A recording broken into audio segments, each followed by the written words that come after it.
Hello everyone, welcome to Joy's world. Hope you are all fine. आज के video में मैं आपको बच्चों को राइटिंग कराते वक्त उन्हें कैसा बिठाना है, उनका पोस्चर कैसा होना चाहिए और उन्हें किस तरह से कॉपी रखनी है अपनी, कैसे पेंसिल होल्ड करनी है, ये सारी चीज़ें बताऊंगी।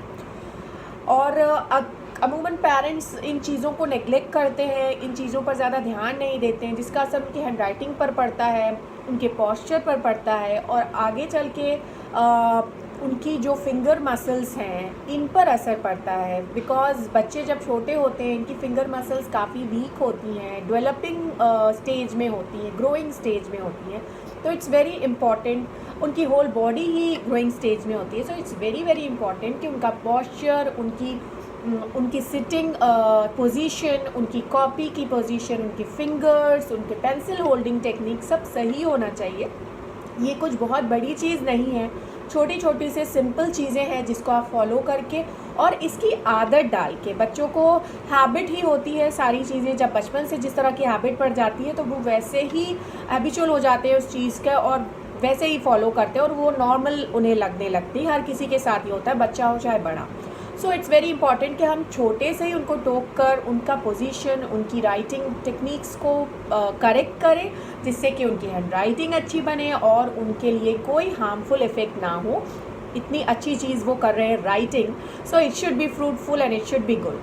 सो वीडियो को एंड तक ज़रूर देखें, मैं कुछ बहुत अच्छी टिप्स आपके साथ शेयर करूँगी जो आपके लिए और आपकी बच्चों के लिए बहुत हेल्पफुल होने वाले हैं। और अगर आप चैनल पे नए हैं, आपने सब्सक्राइब नहीं किया तो do subscribe to my channel, और आपको वीडियो पसंद आए तो do hit the like button, इससे मुझे मोटिवेशन मिलेगी। और कमेंट करके बताइए आपको किस तरह की क्वेरीज हैं, आपको किस तरह के वीडियोस चाहिए, क्या आपके जॉली फोनिक्स से रिलेटेड, बच्चों की लर्निंग, रीडिंग, राइटिंग से related, kindergarten, nursery, pre primary kids की कोई भी क्वेरीज हो तो आप मुझे कमेंट करके बताएं, मैं उस पर वीडियो ज़रूर लेकर आऊँगी। सो आप आगे बढ़ते हैं हमारी आज के वीडियो के टॉपिक के तरफ, जो कि है राइटिंग पोजीशन।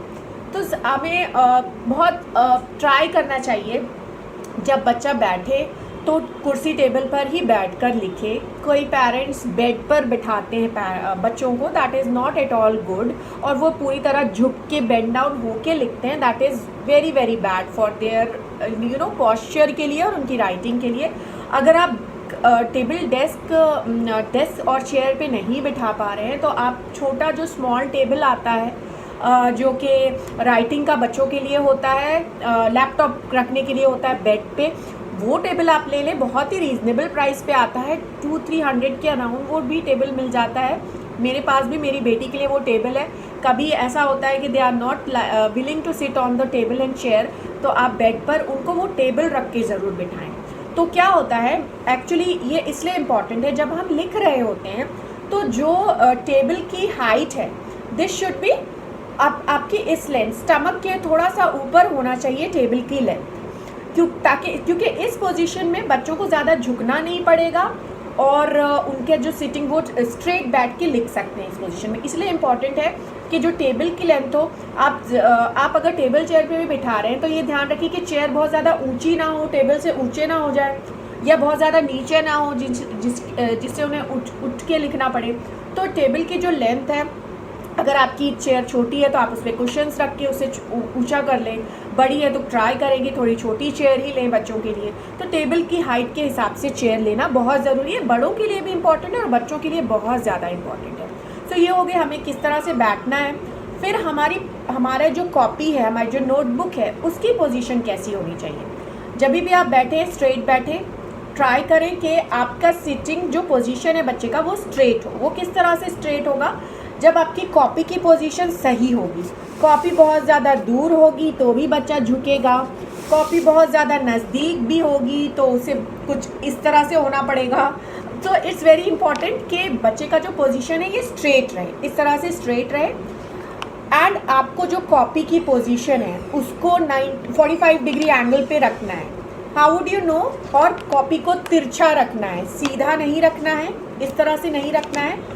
कॉपी को राइट हैंड राइटिंग कर रहा है बच्चा तो उसे इस तरफ घुमाना है, अपने राइट हैंड की तरफ। और 45 डिग्री एंगल कैसे आप मेजर करेंगे, जो कॉपी की जो नोक है, जो कॉपी का ये शेप है, ये जो है आपके नोज़ के अलाइनमेंट में होना चाहिए। ऐसे भी नहीं, इस तरफ ना जाए, बहुत ज़्यादा इस ऐसे भी नहीं, ये कॉपी इस तरह से तिरछी हो, आई शो यू हियर, इस तरह से तिरछी हो कि इसका जो पॉइंट है ये आपके नोज़ के अलाइनमेंट में होना चाहिए. That is the correct position of your notebook. और the copy should come to the child. The child should not go to the copy, he should not bend down, कि जब वो नीचे आ गया तो वो बेंड हो. जब बच्चा ऊपर की तरफ ऊपर की लाइंस में लिख रहा है तो उसे स्ट्रेट रखना है, कॉपी को अपने पास ला के लिखना है. ठीक है. जैसे जैसे वो नीचे की लाइंस में आ रहा है, बच्चों को बोलें कि यू पुश योर कॉपी को अपने से टेबल से थोड़ा दूर करते जाओ, तब उसे झुकना नहीं पड़ेगा. जैसे ऐसे लिख रहा है बच्चा, फिर वो नीचे आ गया तो वो बेंड डाउन हो जाता है. सो उसे ये कहें कि कॉपी को आपको पुश करना है ताकि आप स्ट्रेट ऐसी पोजीशन में ही नीचे भी जब आप लिख रहे हैं, पेज के नीचे पहुंच गए हैं, तभी भी आप स्ट्रेट बैठ के लिखें. So that is very important. अपनी पोजीशन और कॉपी की पोजीशन ऐसी हो कि हमारा पॉस्चर सीधा रहे. Now the next thing is the holding of the pencil. मैंने एक डेडिकेटेड वीडियो बनाया है पेंसिल होल्डिंग टेक्निक पर, वो भी आप चेक कर सकते हैं मेरे चैनल पे. मैं अभी भी आपको बता रही हूँ. हमारी जो ये 3 फिंगर्स होती हैं, इन्हीं में पेंसिल होल्ड करनी है और इस तरह से होल्ड करनी है पेंसिल को. This is the right position. और पेंसिल यहाँ पे रेस्ट होनी चाहिए आपके हैंड के, ये थंब और मिडिल इंडेक्स फिंगर के बीच वाला जो पोर्शन होता है, यहाँ पे रेस्ट होनी चाहिए आपकी पेंसिल. और जब आप पेंसिल होल्ड करवाएं बच्चों को, I show you with the pencil, तो जो शार्पन पार्ट होता है पेंसिल का, जहाँ से शुरू होता है शार्पन का ख़त्म होता है, वहाँ से पेंसिल होल्ड करना है. बहुत ज़्यादा यहाँ से भी नहीं पकड़ना है, बहुत दूर भी नहीं पकड़ना है. जहाँ से आपने शार्पन वाला पोर्शन एंड हो रहा है, वहाँ से बच्चों को होल्ड करने के लिए बोलना है, इस तरह से. And the pencil should rest here. और जो पेंसिल की जो ये वाली जो फिंगर है, ये पेंसिल यहाँ पे रेस्ट होनी चाहिए.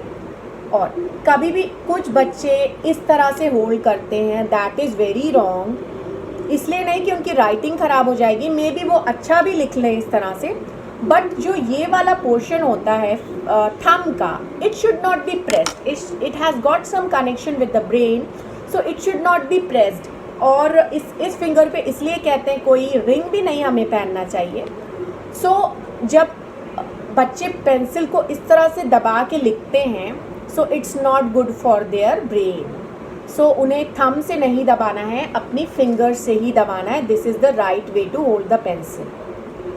एंड पेंसिल को प्रॉपर प्रेशर, बहुत ज़्यादा प्रेशर दे के नहीं लिखना है बच्चों को, नहीं तो उनकी जो फिंगर मसल्स हैं ये कुछ उनके लिए अच्छा नहीं होता है. So they should hold pencil lightly, बहुत टाइट भी ना हो, बहुत लूज़ भी ना हो कि पेंसिल गिर जाए हाथ से.